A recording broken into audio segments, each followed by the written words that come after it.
ታላቅ ሴት የተባለችው አይምሮ ያላት ሴት ስለሆነች ነው። አስተዋይ ሚስት ስለሆነች ጠቢቡ ሶሎሞን ምን ብሎ ነው የተናገረው? ልባምን ሴት ማን ሊያገኛት ይችላል? ዋጋዋ ከቀይ ዕንቁ ይልቅ እጅግ ይበልጣል ብሎ ነው የተናገረው። ዳዊት እሳት ልሶ እሳት ጎርሶ ተቆጥቶ እንዴት ዳዊት ማን ነው ይላል ብሎ 400ውን ሰዎች ትጥቅ አስታጥቆ ወገኖቼ ወደ ናባል ቤት ጉዞ ጀመረ። ምን እያለ? በጎ ባደረግኩለት ፈንታ ክፉ መለሰልኝ፣ በጎቹን በጠበቅኩለት ፈንታ እንጀራ ብጠይቀው እንጀራ ከለከለኝ፣ ከናባል ቤት ውስጥ አንድ ወንድ ባስቀርብ እግዚአብሔር እንዲህ ያድርግብኝ እንዲህም ይጨምርብኝ ብሎ የናባልን ቤተሰብ ለማጥፋት 400 ሰዎች ትጥቅ አስታጥቆ ወደ ናባል ቤት ይመጣ ጀመረ። ሚስቶች ሁሉ ነገር ለባል አይነገርም። ባሎች ሁሉ ነገር ለሚስት አይነገርም። ታውቃላችሁ አይደል እንዴ? አብርሃም ልጁ ይስሐቅን ሊሰዋው ወደ ሞሪያን ተራራ ይዞት ሲወጣ ለሚስቱ ለሳራ አልነገራትም። ከአቤጊያ ምን እንማራለን? አሁን ታሪኳን የተረክንላት ሴት ምን ታስተምረናለች? አንድ 3 ዋና ምላቸውን ነገር አስታውሳቸዋል። አቤጊያ በመጀመሪያ የምታስተምረን ባሏ ናባል ተረክ ነው አይደል? ሰነፍ ነው፣ ሰካራም ነው፣ ባለጌ ነው። ነገር ግን ከነብልግናው አቤጊያ ችላው ትኖር ነበረ። አሁን እዚህ ውስጥ ሚስቶች ካሏችሁ ባሎቻችሁን አመላቸውን ችላችሁ ትኖራላችሁ? ባሎች ሚስቶቻችሁ አመል ቢኖሩባቸው የሚስቶቻችሁን አመል ድካም ችላችሁ ትኖሩ ይሆን? በደንብ ራሳችሁን ይሁላችሁ። በስመ አብ ወወልድ ወመንፈስ ቅዱስ አሐዱ አምላክ አሜን። ለዛሬ እግዚአብሔር በሰጠን ጊዜና ሰዓት የምንማማርበት የትምህርታችን ርዕስ የሚሆነው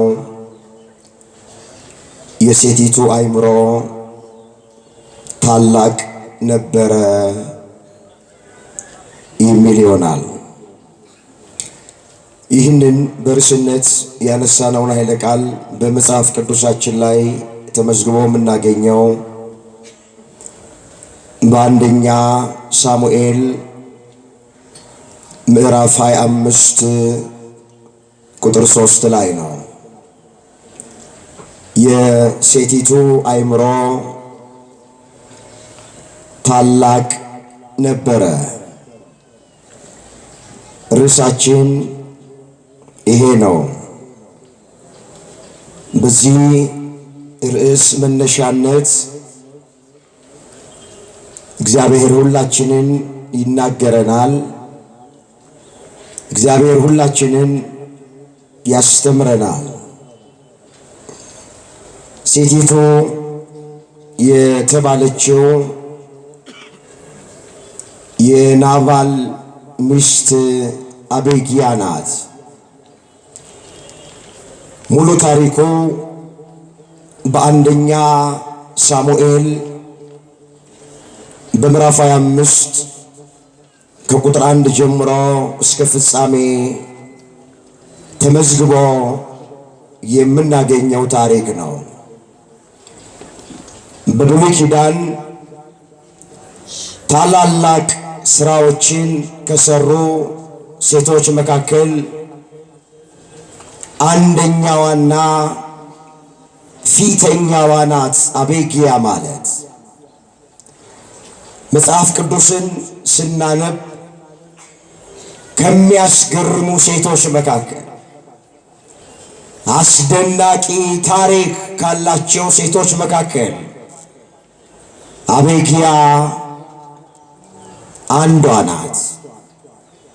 ስለዚህ የዛሬውን ዕለት በዚች ታላቅ አእምሮ ባላት ሴት መነሻነት እግዚአብሔር ሁላችንንም ይመክረናል፣ ይገስጸናል፣ ያስተምረናል፣ ያጽናናናል፣ ያሳርፈናል። አሁንም በመካከላችን ተገኝቶ የቃሉን ደጅ ለሁላችንም ከፍቶ እንዲያስተምረን የእሱ ቅዱስ ፍቃዶ ይሆነልን። በዚህ ርዕስ ውስጥ ሦስት ነገሮችን እግዚአብሔር እንደረዳንና እንደፈቀደልን መጠን ለማየት እንሞክራል።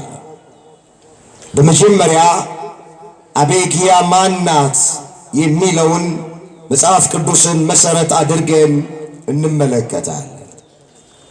በሁለተኛ ደረጃ በመጽሐፍ ቅዱስ ውስጥ ይቺ ሴት ምን ሰርታለች የሚለውን እናያል። ሦስተኛና የመጨረሻ አሁን እኛ ከአቤግያ ምን እንማራለን የሚለውን ተመልክተን ለዛሬ ትምህርታችንን እንቋጨዋለን።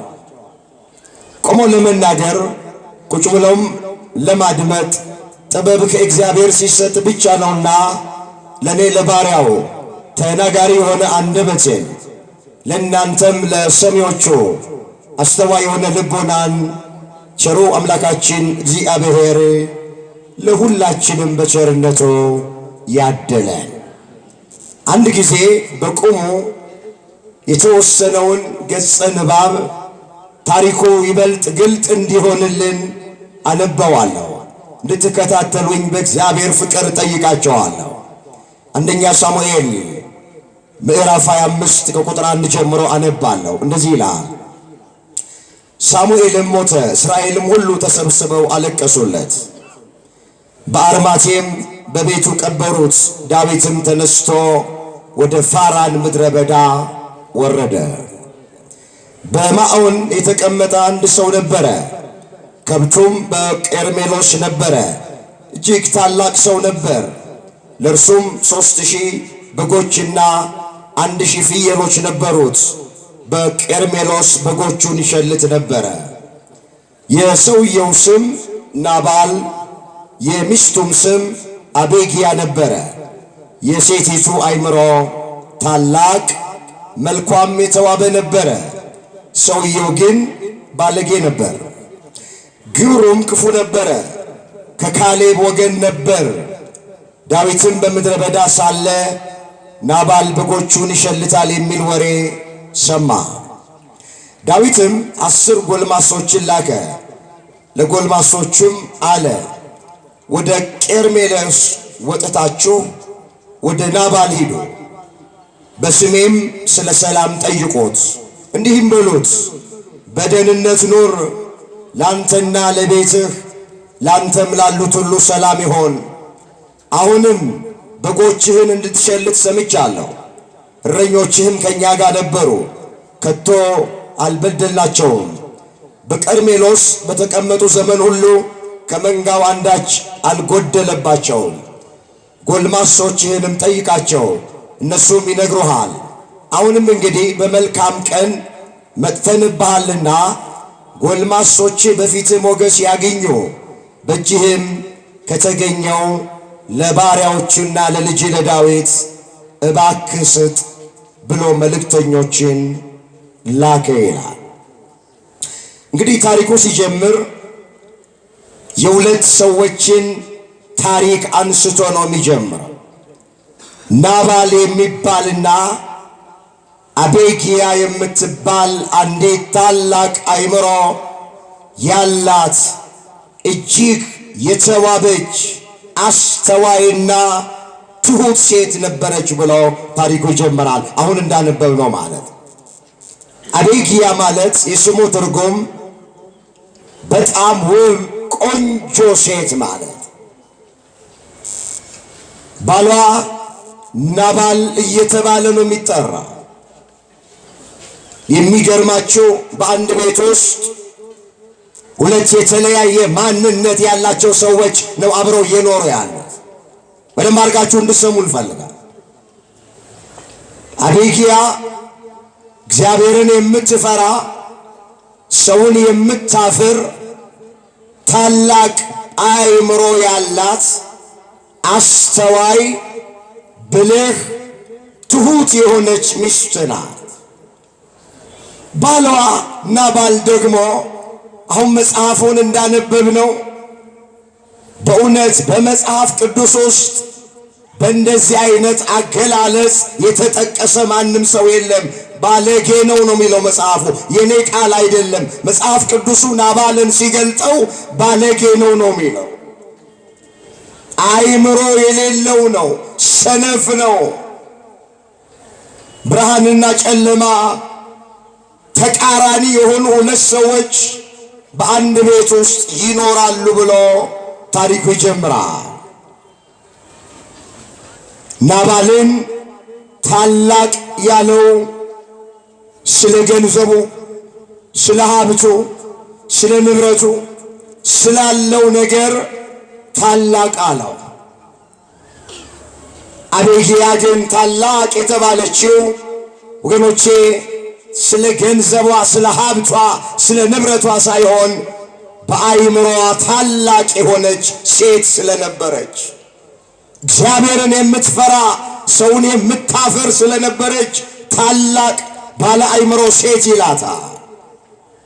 ወገኖቼ ሰው ታላቅ የሚባለው ብዙ ገንዘብ ስላለው፣ ስልጣን ስላለው፣ ዕውቀት ስላለው አይደለም። ሰው ታላቅ የሚባለው እግዚአብሔር ካለው ነው። ንገሩኝ፣ ማን ካለው አልኳችሁ? እግዚአብሔርን የሚፈራ ከሆነ፣ ሰውን የሚያፍር ከሆነ፣ በስርዓትና በአገባብ የሚመላለስ ከሆነ፣ እግዚአብሔርን የሚያመልክ እግዚአብሔርን የሚያውቅ ሰው እሱ ታላቅ ተብሎ ይጠራል። መጽሐፍ ሰው ዓለምን ሁሉ ቢያተርፍ ነፍሱን ግን ቢያጎድል ምን ይረባዋል ተብሎ ተጽፏል። ይህ ማቴዎስ ወንጌል ምዕራፍ 16 ቁጥር 26 ላይ ቃሉን አስተውሎት። ሰው ዓለምን ሁሉ ቢያተርፍ፣ ዓለምን ማትረፍ ገንዘብን ማትረፍ ሊሆን ይችላል።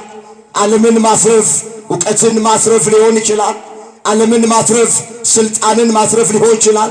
ገንዘብ ኖሮን፣ ዕውቀት ኖሮን፣ ስልጣን ኖሮን እግዚአብሔር ከሌለን ወገኖቼ ከስረና። ደግሞ ገንዘብ ሳይኖርን፣ ዕውቀት ሳይኖርን፣ ስልጣን ሳይኖርን እግዚአብሔር ካለን ደግሞ ባለጸጎች ነን፣ ታላቅ ተብለን እንጠራለን። ንገሩኝ፣ ማን ካለን አልኳችሁ? ድምፃችሁን እፈልጋለሁ። ማን ካለን አልኳቸው? ወገኖቼ እግዚአብሔር ያለው ሰው ባለጠጋ ነው። እግዚአብሔር ያለው ሰው ታላቅ ሰው ማለት እሱ ነው። አቤግያ ታላቅ ሴት የሚላት ወገኖቼ እግዚአብሔር ስላላት፣ ታላቅ ሴት የተባለችው አእምሮ ያላት ሴት ስለሆነች ነው። አስተዋይ ሚስት ስለሆነች ጠቢቡ ሶሎሞን ምን ብሎ ነው የተናገረው? ልባምን ሴት ማን ሊያገኛት ይችላል? ዋጋዋ ከቀይ ዕንቁ ይልቅ እጅግ ይበልጣል ብሎ ነው የተናገረው። መጽሐፈ ምሳሌ ምዕራፍ 31 ቁጥር 10 ላይ የተመዘገበ የእግዚአብሔር ቃል ልባምን ሴት ማን ሊያገኛት ይችላል? ልባምን ሴት አለ አስተዋይ የሆነችን ሴት። ልባምን ሴት አለ እግዚአብሔርን የምትፈራ ሴት። ልባምን ሴት አለ ትሁት የሆነችውን ሴት። ልባምን ሴት አለ እንደ አቤግያ ያለችዋን ሴት ማን ሊያገኛት ይችላል? ዋጋዋ ከቀይ ዕንቁ ይልቅ እጅግ ይበልጣል አለ። ወገኖቼ ውበት ሐሰት ነው፣ ደም ግባትም ከንቱ ነው። እግዚአብሔርን የምትፈራ ሴት እሷ ትመሰገናለች ተብሎም ተጽፏል። እንመለስ ወደ ቀደመ ነገራችን። እንግዲህ ይህ ናባል ሰነፍ ነው። የስሙ ትርጉም ናባል ማለት ሞኝ ማለት ነው፣ ሰነፍ ማለት። አንድ ቀን እንዲህ ሆነ ብሎ ታሪኩ ይጀምራል። ዳዊት በምድረ በዳ ሳለ፣ የት ሳለ አልኳቸው? ዳዊት በምድረ በዳ ሳለ ለምን ዳዊት ወደ ምድረ በዳ ወረደ ያሉ እንደሆነ ታሪኩ በአንደኛ ሳሙኤል ምዕራፍ 18 ቁጥር 6 ላይ እንደተመዘገበ በአንድ ወቅት ዳዊት እስራኤልን ይገዳደር የነበረውን ሰው ጡንቻው የፈረጠመውን ደረቱ የሰፋውን ቁመቱ 6 ክንድ ከስንዝር የሆነውን ጎልያድ የሚባለውን ሰው ጥሎ ሲመለስ የእስራኤል ልጃገረዶች ከበሮና አተሞ ይዘው ሳኦልና ዳዊትን ሊቀበሉ ወጡ። እንዲህ እያሉ እየተቀባበሉ ይዘፍኑ ነበረ። ዳዊት 1000 ገደለ፣ ሳኦል ግን 1000 ገደለ እያሉ ሴቶቹ ይዘፍኑ ነበር ነው የሚለው።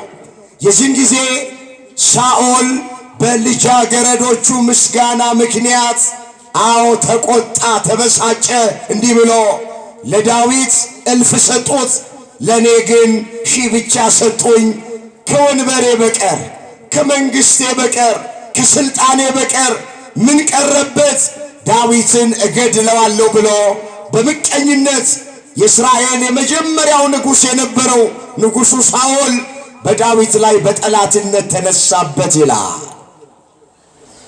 ዳዊት ወደ ምድረ በዳ የወረደው የተሰደደበትን ምክንያት ጥቂት ላስታውሳቸው። ከሳኦል ጋራ ከንጉሥ ጋራ ሀገርን ከሚመራ ሰው ጋራ ተጣልቶ እንዴት መኖር ይቻላል? በዳዊት ላይ በምቀኝነት የተነሳው ተራ ሰው አይደለም። ሀገር የሚመራ ሀገር የሚያስተዳድር ሳኦል ነው የተነሳበት። ገለዋለሁ ብሎ በምቀኝነት ተነሳ። በልጃገረዶቹ ምስጋና ቀናበት። ሳኦል በቤተ መንግሥት ነው የሚኖረው፣ በብዙ ሰራዊት ነው የሚታጀበው። ነገር ግን ታች ወረደና በረኛው በዳዊት ቀና። አያድርስ ነው። አንዳንድ ጊዜ ነገሥታቶች በረኞች ይቀናሉ። አሳደደው። ቀዩን፣ መንደሩን፣ የተወለደበትን አካባቢ ትቶ ዳዊት ተሰዶ ከመንደሩ ወጣ፣ ወደ ምድረ በዳ ሄደ። ከሞት ነው የሚሸሸው፣ ሳኦል እንዳይገድለው። ከሳኦል ወታደሮች ነው ዳዊት የሚሸሸው። ዳዊት በምድረ በዳ በነበረ ጊዜ የሚለው ይሄንን ነው። ናባል በጎቹን ይሸልት ነበረ። ይህንንም ወሬ ዳዊት ሰማ ይላል። ሁላችን እንደምናውቅ በእስራኤል ያሉ በግ የሚያረቡ በጋቸውን በሚሸልቱበት ጊዜ እንደ ንጉሥ ያለ ግብዣ ያደርጋል። ዳዊትም 10 ጎልማሶችን በጎቹን ወደሚሸልተው ወደ ናባል ላከ። ለጎልማሶቹም አለ፣ ወደ ቄርሜሎስ ወጥታችሁ ወደ ናባል ዘንድ ሂዱ፣ በስሜም ስለ ሰላም ጠይቁት። በጎችህን አጥር ቅጥር ሆነን በአራዊት እንዳይበሉ በተኩላ እንዳይበሉ እየጠበቅን ያለነው ያንተ ሰዎች ምስክር ናቸው። ነገር ግን አሁን ርቦናልና ትልቅ የንጉሥ ግብዣ እንዳደረግ ሰምተናልና የምንበላውን እንጀራ የምንጠጣውን ውሃ ላክልን ብሎ 10 ጎልማሶችን ዳዊት ይከተሉት ከነበሩት 600 ሰዎች መካከል 10 ጎልማሶቹን መረጠና ዳዊት ላከበት ወደ ናባል ማለት። እነዚህ መልእክተኞች ወደ ናባል ቤት መጡና እንደዚህ አሉት። አንደኛ ሳሙኤል ምዕራፍ 25 ቁጥር 9 ጀምሮ እመለከተዋለሁ። እንደዚህ ይላል። የዳዊትም ጎልማሶች መጡ፣ ይህንንም ቃል ሁሉ በዳዊት ስም ለናባል ነግረው ዝም አሉ። ናባልም ለዳዊት ባሪያዎች ዳዊት ማን ነው? የእሴይስ ልጅ ማን ነው? እያንዳንዳቸው ከጌቶቻቸው የኮበለሉ ባሪያዎች ዛሬ ብዙ ናቸው። እንጀራዬን የወይን ጠጄን ለሸላቾቼ ያረድኩትን አዎ ሥጋ ወስጄ ከወዴት እንደሆኑ ለማላቃቸው ሰው እሰጣለሁን ብሎ መለሳቸው። የዳዊትም ጎልማሶች ዞረው በመጡበት መንገድ ተመለሱ። መጥተውም ይህን ነገር ሁሉ ለዳዊት ነገሩት። ዳዊትም ሰዎቹን ሁላችሁ ሰይፋችሁን ታጠቁ አላቸው። ሁላቸውም ሰይፋቸውን ታጠቁ። እሱም ሰይፉን ታጠቀ። 200ዎቹን በዕቃው ዘንድ ተቀመጡ ብሎ ወደ ናባል ቤት መምጣት ጀመረ ይላል። አስተውሉ እግዚአብሔር ልጅ። ዳዊት 10ሩን ጎልማሶች ወደ ናባል በላከ ጊዜ ናባል ለመልእክተኞቹ እንደዚህ አለ፣ ዳዊት ማን ነው? የዳዊት ማንነት ተረሳ። የዳዊት ውለታ ተረሳ። በጎቹን አጥር ቅጥር ሆነ የጠበቀ ዳዊት ውለታው ተረሳ። ናባል ዳዊት ማን ነው አለ። እኔ ግብዣ ያደረግኩት ከወዴት እንደመጡ ወዴት እንደሚሄዱ ለማይታወቁ ሰዎች አይደለም። ከብቶቼን ያረድኩት የወይን ጠጄን ያዘጋጀሁት ለመንገደኛ ሰው አይደለም። ዳዊት ማን ነው ብሎ መልእክተኞቹን አሳዝኖ፣ አዎ ክፉና ደግ ተናግሮ ምንም ሳይሰጣቸው መለሳቸው። ይህንኑ ነገር ለዳዊት ነገሩት። ዳዊት እሳት ልሶ እሳት ጎርሶ ተቆጥቶ እንዴት ዳዊት ማን ነው ይላል ብሎ 400ውን ሰዎች ትጥቅ አስታጥቆ ወገኖቼ ወደ ናባል ቤት ጉዞ ጀመረ። ምን እያለ? በጎ ባደረግኩለት ፈንታ ክፉ መለሰልኝ። በጎቹን በጠበቅኩለት ፈንታ እንጀራ ብጠይቀው እንጀራ ከለከለኝ። ከናባል ቤት ውስጥ አንድ ወንድ ባስቀርብ እግዚአብሔር እንዲህ አድርግብኝ እንዲህም ይጨምርብኝ ብሎ የናባልን ቤተሰብ ለማጥፋት 400 ሰዎች ትጥቅ አስታጥቆ ወደ ናባል ቤት ይመጣ ጀመረ። ወዲያው ከብላቴኖቹ መካከል ከናባል ሰዎች መካከል በጎቹን ከሚጠብቁ ሰዎች መካከል አንድ ብላቴና ከዳዊት ፊት እየሮጠ ቀደመ። መጣና አቤግያን አገኛት። የናባልን ሚስት አቤግያን አገኛት። እንዲህም አላት፣ ላነበው ፈልጋለሁ። አንደኛ ሳሙኤል ምዕራፍ 25 ቁጥር 14 ጀምሮ መለከተዋለሁ። እንደዚህ ይላል፣ ከብላቴኖቹ አንዱ ለናባል ሚስት ለአቤግያ እንዲህ ብሎ ነገራት፣ እነሆ ዳዊት በምድረ በዳ ሳለ ጌታችንን ሊባርኩ መልእክተኞቹን ላከ። እርሱ ግን ሰደባቸው። እነዚህ ሰዎች ግን በእኛ ዘንድ እጅግ መልካም ነበሩ፣ አልበደሉንም። ከእነርሱም በሄድንበት ዘመን ሁሉ በምድረ በዳ ሳለን አንዳች አልጠፋንብም። ከእነርሱ ጋር ሆነን መንጋውን በጠበቅንበት ዘመን ሁሉ ሌሊትና ቀን አጥር ሆነው ነበር። ስለዚህ በጌታችን በቤቱ ላይ ክፉ ነገር እንደመጣ ተቆርጧል። እርሱ ምናምንቴ ሰው ስለሆነ ማንም ሊናገረው አይችልም። የምታደርጊውን አንቺ ተመልከቺ እወቂ አለ። ባልሽ ሰነፍ ነው አላት። ብላቴና የሚያደርገውን ነገር አያውቅም። ዳዊት ለላካቸው መልእክተኞች ክፉ ነገር ተናግሮ ነው የመለሳቸው። መልካም ነበሩ የዳዊት ሰዎች፣ ዳዊትም መልካም ነበረ። አጥር ሆኖ በጎቹን ጠብቋል። እንጀራ ሲለምን የተሰጠው መልስ ግን ክፉ ነገር ነው። ስለዚህ ዳዊት ባንቺና በዘርሽ በቤትሽ ላይ ወንዶቹን ሁሉ ለመግደል ቆርጧል፣ ወስኗል። 400 ሰዎችን አስከትሎ ጦር አስታጥቋቸው እየመጣ ነው። ባልሽ የሚያደርገውን ማያውቅ ሰነፍ ሰው ነው። አንቺ አስተዋይ ብልህ ሰው ስለሆንሽ የምታደርጊውን እወቂ አላት አቤግያ። ወዲያው እንዲህ ሲላት አቤግያ ብድግ አለች፣ በእግዚአብሔር ፊት ጸለየች። 200 እንጀራ አዘጋጀች፣ የተጠበሰ እሸት አዘጋጀች። የበለስ ጥፍጥፍ አዘጋጀች፣ የማር ወለላ አዘጋጀች። ወገኖቼ ያንን በአህያ ላይ ጫነችና ብላቴኖቹን ጠራች፣ ሎሌዎቹን ጠራች። እየፈጠናችሁ ከፊት ከፊት ሂዱ፣ እኔ ከኋላችሁ ከተላለሁ አለች። እነሱን ከፊት አድርጋ አቤግያ በአህያ ላይ ተቀምጣ ከኋላ ትከተላቸው ጀመረ ይላል ታሪኩ። ይህንን ግን ለባሏ አልነገረችም ነበር ይላል። ብትነግረው ችግሩ ምንድነው ብለን ስንል ያደክማታል። እኔ ማደርገውን ነገር አውቃለሁ አይመለከትሽም ይላታል።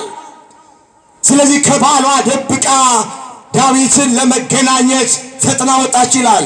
ሚስቶች ሁሉ ነገር ለባል አይነገርም። ባሎች ሁሉ ነገር ለሚስት አይነገርም። ታውቃላችሁ አይደል እንዴ? አብርሃም ልጁ ይስሐቅን ሊሰዋው ወደ ሞሪያን ተራራ ይዞት ሲወጣ ለሚስቱ ለሳራ አልነገራትም። ቢነግራት ኖሮ ሳራ ልጄ ይሰዋ ብላ አትፈቅድም። ስለዚህ ሁሉም ነገር አይነገርም። የሚነገር ነገር ተመርጦ ነው የሚነገረው። ዳዊት ማነው አቤግያ ለባሏ ለናባል ሳትነግረው ማድረግ የሚገባትን ለማድረግ ከእግዚአብሔር ጋር ተመካከራ ጸልያ በእግዚአብሔር ፊት ወድቃ ወደ ዳዊት ጉዞ ጀመረች።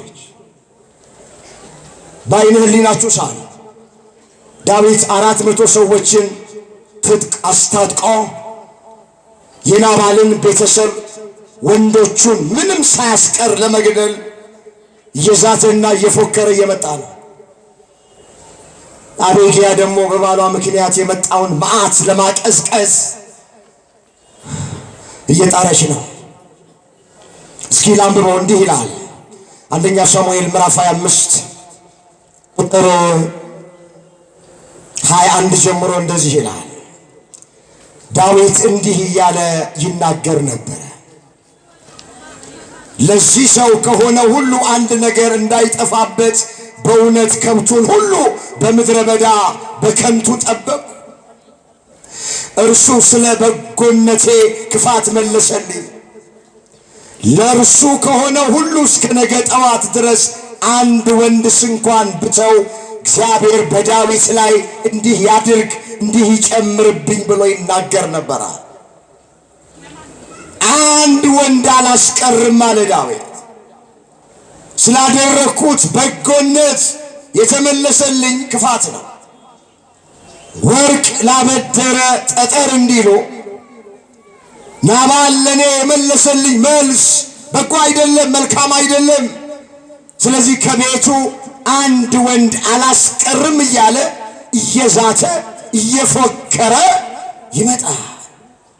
ይህን ባላደርግ ደግሞ እግዚአብሔር እንዲህ ያድርግብኝ፣ እግዚአብሔር እንዲህ ጨምርብኝ እያለ ይናገራል። ቁጥር 3 ላይ እንደዚህ ይላል። አቤግያም ዳዊትን ባየች ጊዜ ከአህያው ላይ ፈጥና ወረደች፣ በግንባሯም በዳዊት እግር ስር ተደፋች፣ እጅ ነሳችው። ዳዊት እንዲህ ማለችው ይላል፣ ጌታዬ ሆይ ጌታዬ ሆይ ይህ ኃጢአት በእኔ ላይ ይሆን አለች አቤግያ። ኃጢአቱን የሰራው ባሏ ነው። ግን ምን አለች አቤግያ? አስተዋይ ሴት ስለሆነች፣ አይምሮ ያላት ሴት ስለሆነች ጌታዬ ሆይ ይህ ኃጢአት በእኔ ላይ ይሆን፣ እኔ ባሪያ በጆሮህ ልናገር፣ የባሪያህን ቃል እባክህ አድምጥ። በዚህ ምናምንቴ ሰው በናባል ላይ ጌታዬ ልቡን እንዳይጥል እለምናለሁ። እንደ ስሙ እንዲሁ እርሱ ነው፣ ስሙ ናባል ነው፣ ስንፍናም አድሮበታል። እኔ ባሪያ ግን ካንተ የተላኩትን የጌታዬን ጎልማሶች አላየዋቸውም አለች። እንጀራ አዎ ይዛችሁ ነው ብለህ የላካቸውን ጎልማሶችህን መልእክተኞቹን እኔ አላየዋቸውም አለች አቤግያ። ባያቸው ኖሮ እንኳን ላንተ ለማንም እኔ እንጀራ አልከለክልም። ስለዚህ እሱ ሰነፍ ነው፣ ስሙ ናባል ነው፣ ስንፍናን አድርጓል። በሱ ምክንያት ንጹሕ ደም እንዳታፈስ፣ ነፍስ እንዳታጠፋ አንተ እግዚአብሔር የባረከነ ነገ በሳኦል ፈንታ ሁለተኛ የእስራኤል ንጉሥ ሆነ የምትሾመው አንተ ነህ። ንጉሥ በሆንክ ጊዜ፣ ዙፋን ላይ በወጣህ ጊዜ፣ ሀገር መሪ በሆንክ ጊዜ ባፈሰስከው ንጹሕ ደም ሕሊናህ እንዳይጸጸት፣ ሕሊናህን እንዳትወቅሰው፣ ይህን ነገር እንዳታደርገው ተጠንቀቅ አለች። በኋላ ሕሊናህን ይጸጽታል። ዛሬ ንጹሕ ደም ብታፈስ፣ ነፍስ ብታጠፋ፣ የናባልን ወንድ ልጆች በሙሉ ዘር ማንዘሩን ብትገድል ኋላ ሕሊና እረፍት ያጣል፣ ሕሊና ይጸጸታል። አዎ እንዳታደርገው ተጠንቀቅ አለችው አቤግያ። ወዲያው ዳዊት የአቤግያን ቃል ሰማና እንደዚህ አለ ይላል እዚህ ቁጥር 32 ላይ የተመዘገበ ቃል። ዳዊትም አቤግያን አላት፣ ዛሬ እኔን ለመገናኘት አንቺን የሰደደ የእስራኤል አምላክ እግዚአብሔር ይመስገን አላት። ምን ማታወሪያለሽ አላላትም። አይመለከትሽም አላላትም። ዳዊት ደግሞ አንቺ ማነሽ አላላት። ደም እንዳላፈስ፣ ነፍስ እንዳላጠፋ፣ የእግዚአብሔርን ሕግ እንዳልቸላለፍ፣ ኃጢአትን እንዳላደርግ አንቺን የላከልኝ እግዚአብሔር ነው። ማን ነው አለ? እግዚአብሔር ነው የላከልኝ አላትና ወደ ደም እንዳልሄድ በእጄም በቀል እንዳላደርግ ዛሬ የከለከለኝ አይምሮሽ የተመሰገነ ይሁን፣ አንቺም የተመሰገንሽ ሁኚ። ነገር ግን ክፉ እንዳላደርግብሽ የከለከለኝ የእስራኤል አምላክ ሕያው እግዚአብሔርን እኔን ለመገናኘት ፈጥነሽ ባትመጪ ኖሮ እስኪነጋ ድረስ ለናባል አንድ ወንድ እንኳን ባልቀረ ነበር አላት። ዳዊትም ያመጣችውን ከእጇ ተቀብሎ በደህና ወደ ቤትሽ ሂጂ፣ እነሆ ቃልሽን ሰማው፣ ፊትሽንም አከበርኩኝ አላት። ዳዊት የሚገርም ልብ ያለው ሰው ነው። የዳዊትን ልብ እግዚአብሔር ለሁላችንም ያድለን። የአቤግያን ቃሏን ድምጿን በጸጋ ተቀበለ። አንቺን ወደ እኔ የላከ እግዚአብሔር ነው። ንጹሕ ደም እንዳላፈስ፣ ነፍስን እንዳላጠፋ፣ አንቺን መልእክተኛ አድርጎ የላከው እግዚአብሔር ነው። ስለዚህ ቃልሽን ሰማለሁ፣ ትእዛዝሽን እቀበላለሁ ብሎ ሊያደርግ ከነበረው ክፉ ነገር ተጸጸተ። እግዚአብሔር ሁላችንን ወደ ልባችን ይመልሰ። ንጹሕ ደም ለማፍሰስ፣ ነፍስ ለማጥፋት፣ በሥላሴ አርያ ምሳሌ የተፈጠረውን የሰው ልጅ ለመግደል የሚሯሯጡትን የሚሽለኮለኩትን እንደ ዳዊት ልብ ሰጥቶ ይመልሳቸው። እግዚአብሔር ነው የላከሽ፣ አንቺ እግዚአብሔር መልእክተኛ ነሽ። ስለዚህ ያሰብኩትን አላደርገውም ብሎ ሊያደርግ ከነበረው ነገር ተጸጽቶ ወደ ኋላ ተመለሰ። ታሪኩን አንድ ጊዜ እንጨርሰው፣ ወደ ኋላ የምናየው ነገር ሲሆን አቤግያም ወደ ናባል መጣች፣ ወደ ባሏ። እነሆ በቤቱ እንደ ንጉሥ ግብዣ ያለ ግብዣ ያደርግ ነበረ። ናባልም እጅግ ሰክሮ ነበረ፣ ልቡ ደስ ብሎት ነበረ። ስለዚህ እስኪነጋ ድረስ ታናሽ ወይም ታላቅ ነገር አልነገረችውም ነበር። እሱ በወገኖቹ ላይ ሞት ታውጆበት ዳዊት ሊያጠፋው እየመጣ እሱ ግብዣ አድርጎ ይበላል፣ ይጠጣል፣ ይሰክራል፣ ይሳከራል። ናባል ቤት ስትገባ አቤግያ ባሏ ናባል ከቅጥ በላይ ጠጥቶ ሰክሮ ተኝቷል። ራሱንም ማወቅ አይችልም። እስኪነቃ ድረስ ከስካሩ እስኪወጣ ድረስ ታገሰችው አቤግያ። ልክ ሲነቃ በቤቱ ላይ የታሰበውን ዳዊት ሊያደርግ የነበረውን ነገር ከላይ የተረክነውን ለባሏ ነገረችው። ልክ ይሄን ስትነግረው መጽሐፉ ምን ይላል ወገኖቼ? ልቡ በውስጡ ሞተ ይላል። 10 ቀን ሙሉ ራሱን ስቶ ወደቀ ይላል። 10 ቀን ሙሉ የፈረደባት ሚስት አቤግያ ባሏን ስታስታምም ፎጣ ውስጥ ውሃ ውስጥ እየጨመረች ራሱ ላይ ግንባሩ ላይ እያደረገች እያገላበጠች ሚበላ ሚጠጣውን እየሰጠች አይዞ እያለችው 10 ቀን ሙሉ ባሏን አስታመመች። ከ10 ቀን በኋላ ናባልን እግዚአብሔር ቀሰፈው፣ ሞተ ይላል ታሪኩ። ይሄ ነው ማለት። ከዚህ ታሪክ ምን እንማራለን? እሱን አሁን እየዘረዘረን እናየዋለን። ታሪክ መተረክ ብቻ ቁም ነገር አይደለም። የታሪክ ሰዎች ሆነን ነው የምንቀረው። ከአቤጊያ ምን እንማራለን? አሁን ታሪኳን የተረክንላት ሴት ምን ታስተምረናለች? 1-3 ዋና ዋና ምላቸውን ነገር አስታውሳቸዋል። በመጀመሪያ ከዚች ሴት ከአቤጊያ የምንማረው ነገር ምንድነው ስንል ሰውን ከነ አመሉ ችሎ መኖር።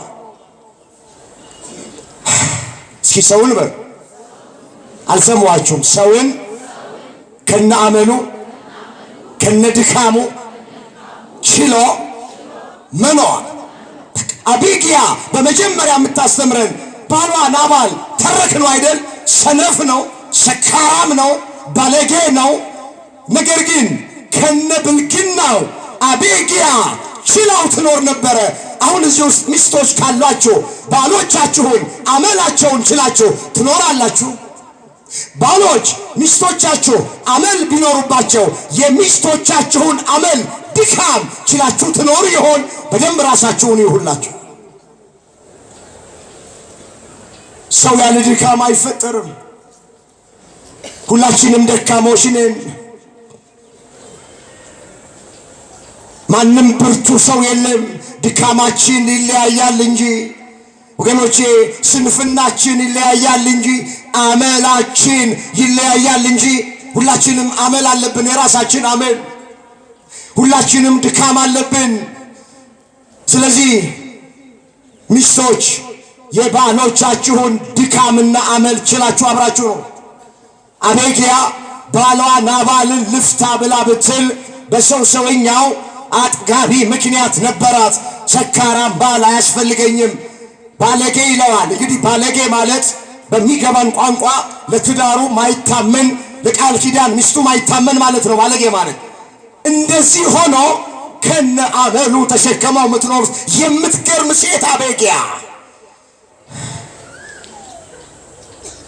ያኮ ውሃ ማያነሳ ምክንያት፣ አጥጋቢ ያልሆነ ምክንያት እያነሳን ነው ትዳራችንን የምንፈታው። ብዙዎቻችን አይደለም እንደዚህ አይነት ከባድ የሆኑ ነገሮች ገጥመውን ይቅርና በትንሹ ለምን ቀና ብለ ሌላ ሴት አየ ትላለች፣ በጊዜ ለምን አትገባም ብለው አንዳንድ ሰዎች ከመሬት ተነስተው አጥጋቢ ባልሆነ ምክንያት ትዳራቸውን የሚፈቱ ሰዎች አሉ። ባካችሁ የድምጽ የሚሰማችሁ በሩቅም በቅርብም ያላችሁ ሰዎች ሚስቶች የባላችሁን ስተት አትፈልጉ። እንደዚህ ከሆነ አብራችሁ መኖር አትችሉ። ባሎች ከሚስቶቻችሁ ስተት ፈላጊዎች አትሁኑ። በጎ በጎ ነገሯን፣ መልካም መልካም ነገሯን፣ ደግ ደግ ነገሯን፣ ጥሩ ጥሩ ነገሯን ካልፈለግን ስተት ፈላጊዎች የምንሆን ከሆነ በትዳር አንድ ላይ መዝለቅ አይቻልም። አብሮ ለመኖር ከነ አመል ከነ ድካም አይቶ እንዳላየ ሰምቶ እንዳልሰማ ሆኖ ችሎ መኖር ያስፈልጋል። ሰው በተፈጥሮ ደካማ ነው። ሰው በተፈጥሮ ብዙ ጠባይ አለበት። ስለዚህ ሚስት የባሏን ቀዳዳ መሸፈን፣ ባል የሚስቱን ቀዳዳ መሸፈን ተስማምቶ ተቻችሎ መኖር ያስፈልጋል። አቤጊያ በመጀመሪያ የምታስተምረን ይሄ። እስኪ በዓይነ ሕሊናችሁ አባታችን አዳምን አስቡት። አዳም ከሔዋን ጋር እኮ ሲኖር ሔዋን እኮ ብዙ ድካም ነበረባት ታውቃላችሁ። ገነትን ያክል ቦታ እግዚአብሔርን ያክል ጌታ ያሳጣችሁ እኮ ሔዋን እኮ ናት። አዳም ልጅነቱን እንዲያጣ፣ ጸጋው እንዲከፈፍ፣ ከእግዚአብሔር ጋር እንዲጣላ፣ ከገነት እንዲወጣ ምክንያቷ ሔዋን ናት። አትብሎ የተባሉትን የዕፀ በለስ ፍሬ መጀመሪያ ቆርጣ የበላችው ሔዋን ናት። ከዛ ለባሏ ሰጥታ አዳም እንዲበላ ያደረገችው ሔዋን ናት። ግን እንደዚህ አድርጋው አዳም ሔዋንን ሕይወቴ ነሽ እያለ ይጠራታል።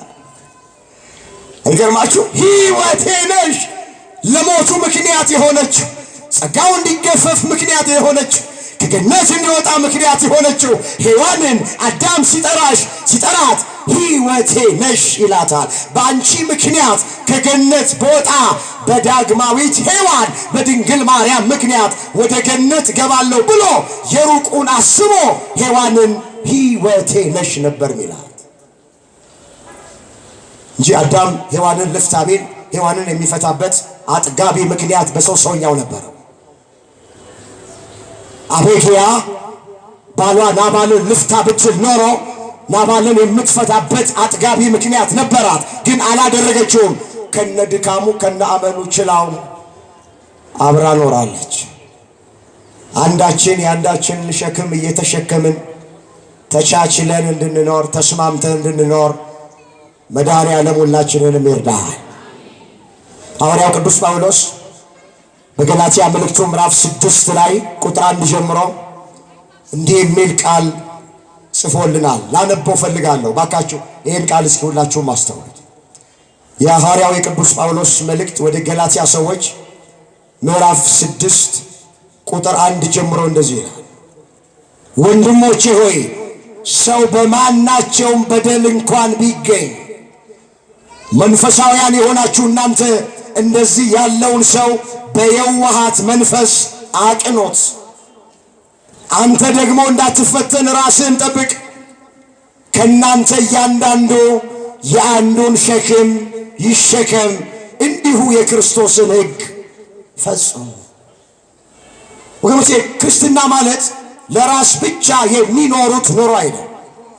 ክርስትና ማለት ለወንድም ለእህት ለጓደኛ የሚኖሩትም ኑሮ ነው። አንዱ የአንዱን ሸክም ይሸከም።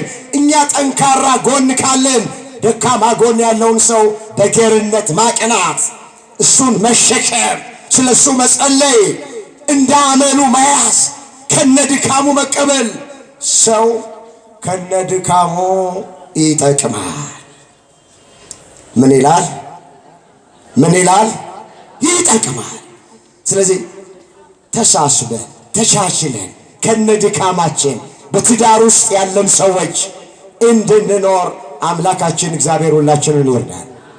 ወገኖቼ እግዚአብሔር የእያንዳንዳችንን አመል ችሎ ነው የሚያኖረን። እውነት ሐሰት መስክር፣ እውነት ሐሰት። እግዚአብሔር የእያንዳንዳችንን ድካም ተሸክሞ አይቶ እንዳላየ ሰምቶ እንዳልሰማ ነው የሚያኖረን። ይኸው ነጭ አልብሶ በቅድስናው ስፍራ ያስቀመጠን ጽድቅ ተገኝቶብን፣ እምነት ተገኝቶብን፣ በጎነት ተገኝቶብን ለእግዚአብሔር ተመችተነው ሳይሆን ከነድካማችን። አዎ ያመሻዋል፣ ያነጋዋል፣ እንወጣለን፣ እንገባለን። እግዚአብሔር ከነድካማችን እንደተቀበለን እኛም ወንድሞቻችንና እህቶቻችንን ከነድካማቸው እንድንቀበላቸው እግዚአብሔር ይርዳል። በማንም ሰው ላይ እንዳንፈርድ፣ ማንንም ሰው እንዳንጸየፍ፣ ማንንም ሰው እንዳንንቅ፣ ሁሉን ከነድካሙ መቀበል። አንድ መጽሐፍ ምን ይላል? አንድ የ60 ዓመት ሽማግሌ ሰው አንድ እንግዳ ተቀባይ የሆነ ሰው ቤት ውስጥ ይመሽበትና በእንግድነት ይገባል። እንግዳ ነኝ እባክህ አሳድረኝ ይለዋል። ሰውየው እንግዳ ተቀባይ ስለሆነ ግባ ቤት እግዚአብሔር ነው ብሎ ያስገባዋል። ከዛ ይሄ እንግዳ ተቀባይ ልማዱ ምንድነው? እግር ያጥባል፣ የሚበላ የሚጠጣ ነገር ያቀርባል። ማታ አብረው ጸሎት ጸልዮ ነው የሚተኛው። የቤቱ ልማድ ይሄ። ይሄም የ60 ዓመት ሽማግሌ እንግዳ እግሩ ታጠበ፣ የሚበላው ነገር ተሰጠው እና ጸሎት ጸልይ ከመኝታ በፊት አለው። አይ እኔ ጸሎት ጸልዬ አላውቅም አለ። እግዚአብሔርን አታውቀውም አለ። እግዚአብሔርንም አላውቅም አለ። በጣም ተቆጣ እንግዳ ተቀባዩ። እንዴት 60 ዓመት ሙሉ ድረስ እግዚአብሔርን አላውቅም ትለኛል? እግዚአብሔርን የማያውቅ ሰው በቤቴ ተስተናግዶ አያውቅምና ውጣ ብሎ በድቅድቅ ጨለማ ያን የ60 ዓመት ሽማግሌ ከቤቱ አስወጣ። በሩን ዘጋና ላሳጠርላችሁ ለጸሎት እግዚአብሔር ፊት ቆመ። ጌታዬ ሆይ አለ፣ ቤቴ ደግሞ ያመጣህልኝ እንግዳ ዛሬ ምን አይነት እንግዳ ነው? አንተን የማያውቅ አስወጣሁት ላንተ ቀንቼ አለ። ወዲያው እግዚአብሔር ተገለጠለት፣ እንዲህም አለ፣ አንተ ሰው አለ፣ እኔ 60 ዓመት ሙሉ የተሸከምኩትን ሰው አንተ አንድ ሌሊት እንዴት መሸከም ያቅታል?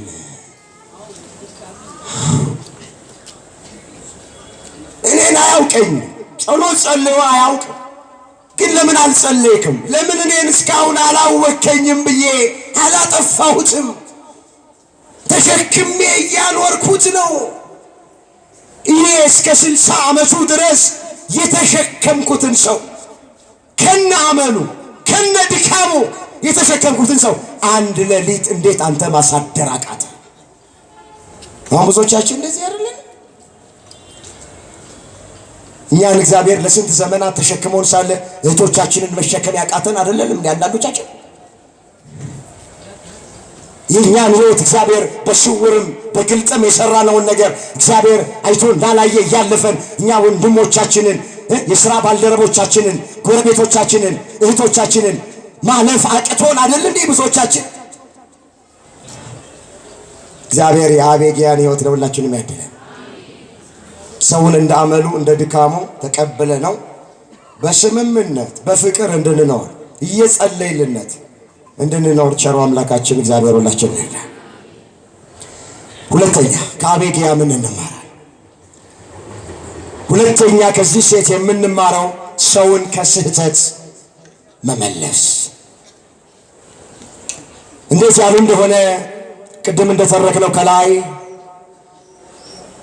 ዳዊት ተቆጥቶ ናባልንና የናባልን ቤተሰቦች ሁሉ አጠፋለሁ ብሎ 400 ሰዎችን ትጥቅ አስታጥቆ በመጣበት ሰዓት ደም ሊያፈስ ነፍስ ሊያጠፋ በመጣበት ሰዓት አቤግያ ያደረገችው ምንድን ነው? ከእግዚአብሔር ጋር ትጣላለ፣ እግዚአብሔርን ታሳዝነዋል። አንተ ነገ ስልጣን ላይ የምትወጣ ነህ፣ ሀገር መሪ የምትሆን ሰው ነህ። ሀገር በምትመራበት ጊዜ የዘራኸውን እንዳታጭድ፣ የእጅህን እንዳታገኝ፣ የህሊና ጸጸት እንዳይሆንብህ፣ ህሊናህን እንዳይወቅስ፣ ንጹሕ ደም እንዳታፈስ፣ ነፍስ እንዳታጠፋ፣ ይህ ነገር ባንተ አይደረግ ይቅርብ ብላ ዳዊትን ከስህተት አቤግያ መለሰችው። ክርስትና ማለት ሰውን ገፍቶ አባብሎ ወደ ስህተት ማስገባት አይደለም። ክርስትና ማለት ሰውን ከስህተት መመለስ። ሴቲቱ የምታስተምረን ሁለተኛው ነገር ዛሬ ከስህተት የሚመልስ ሰው የለም። ታውቃላችሁ፣ እያባበለ እያቆላመጠ እየተናገረ ወደ ስህተት የሚመራ ሰው በዓለም ላይ ሞልቷል። ሀገር መሪዎችን የሚያሳስቱ ሞልተዋል። የሃይማኖት አባቶችን የሚያሳስቱ ሞልተዋል። ኃጢአት እንድናደርግ የተለያየ ሱሳሱስ ውስጥ እንድንገባ ሃይማኖታችንን እንድንቀይር ማተባችንን እንድንበጥስ ወገኖቼ ከቅድስና ሕይወት ውስጥ እንድንወጣ ጾም ሽረን እንድንበላ የሚያሳስቱ ሰዎች ሞልተዋል። ወደ ስህተት የሚገፋፉ ሰዎች ሞልተዋል። ከስህተት የሚመልስ ሰው ዛሬ ብዙ የለም። አቤግያ ግን ዳዊትን ከስህተት መለሰችው። ለመዳኑ ምክንያት ሆነችው። እግዚአብሔርን እንዳይበድል፣ ንጹሕ ደምን እንዳያፈስ፣ ነፍስ እንዳያጠፋ አቤግያ ከለከለችው፣ መለሰችው ከስህተት። አምላካችን እግዚአብሔር እንደ ኤልዛቤል ሳንሆን እንደ አቤግያ ሁላችንን ያድርገን። አሜን በሉ። ታውቃታላችሁ አይደል? ያቺ ኤልዛቤልን የአካብ ሚስት ታሪኳ በአንደኛ ነገሥት ምዕራፍ 20 ከቁጥር 1 ጀምሮ የተመዘገበች። ናቡቴ የሚባል አንድ እስራኤላዊ ነበረ። በንጉሱ በአካብ ቤት አጠገብ ነው የሚኖረውና የወይን ቦታ ነበረችው ናቡቴ። ሁላችን ታሪኩ እንደምናውቅ አካብ አንድ ቀን መጣና ናቡቴን ምን አለው? በቤቴ አቅራቢያ ነውና ይሄ የአትክልት ስፍራህን የወይን ቦታህን በስጦታ መልክ ስጠኝ አለው። በምን መልክ ስጠኝ? በስጦታ መልክ ስጠኝ፣ ወይም በሌላ የወይን ቦታ ለውጥልኝ፣ ወይም በገንዘብ ሽጥልኝ ብሎ 3 አማራጮችን አቀረበለት። ናቡቴ ለአካብ ብሎ መለሰ? ይቺ የአባቶቼ ርስት ናት አለ። የአባቶቼ ምንድን ናት? ርስት ናት። የዕለት ጉርስ የዓመት ልብስ የማገኝባት የአባቶቼ ርስት ናት። የአባቶቼን ርስት ደግሞ አንተ እንዳልከው በስጦታ መልክ አልሰጥህም፣ በገንዘብ አልሸጥልህም፣ በሌላ ሰፊ የወይን ቦታ አልለውጥልህም፣ ይህን ክፉ ነገር እግዚአብሔር ከኔ ያርቅልኝ አለ ናቡቴ። ይህን ጊዜ አክዓብ ተቆጣ፣ ተበሳጨ። እንዴት ናቡቴ የወይን ቦታውን አልሰጥህም ይለኛል ብሎ ተናደደ። ወደ ቤት ገባ። ላሳጥር፣ ወደምፈልገው ነገር ልምጣ። ቤት ገብቶ ምንም ሳይቀምስ አክዓብ ገብቶ ተኛ ይላል። አያደርስባችሁ ኤልዛቤል የምትባል ክፉ ሴት አለችው፣ ሚስት አለችው። ምን ሆነሃል አለችው። ይሄ ናቡቴ የተባለው ሰው የወይን ቦታህን በስጦታ መልክ ስጠኝ፣ በገንዘብ ሽጥልኝ፣ በሌላ የወይን ቦታ ለውጥልኝ ብዬ ብለው እምቢ አለኝ። በዚህ ምክንያት ተበሳጨው፣ ተናደድኩ። እኔ ያልተናደድኩ ማን ይናደዳል አለ። የሰው የወይን ቦታ በግድ ለመውሰድ። ከዛ አሁን ምን አለችው ኤልዛቤል? አሁን አንተ ንጉሥ ነህ አለችው።